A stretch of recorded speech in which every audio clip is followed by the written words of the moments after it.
নমস্কার বন্ধুরা, আমি এখানে দেখো পনির করছি। পনিরগুলোকে ভেজে তুলে দিচ্ছি, সাইডে রেখে দিচ্ছি।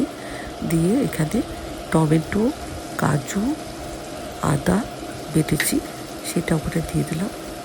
আর দিয়ে দেওয়ার পরে এবার ভালো করে সেগুলোকে ভেজে নেব। যখন তেল বেরিয়ে আসবে তারপরে আমি জল দেবো। একটুখানি হলুদ দিলাম, একটু জিরে গুঁড়ো দিলাম সামান্য, একটু লঙ্কা গুঁড়ো দিলাম। দেখো, আর নুন দিয়ে তো পনিরগুলো ভাজাই আছে,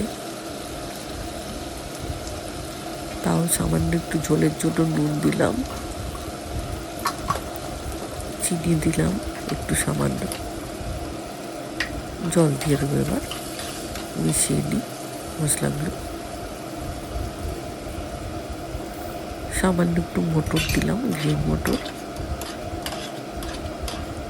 এইভাবে মটর পনির করলে খেতে খুব ভালো লাগে নিরামিষের দিন।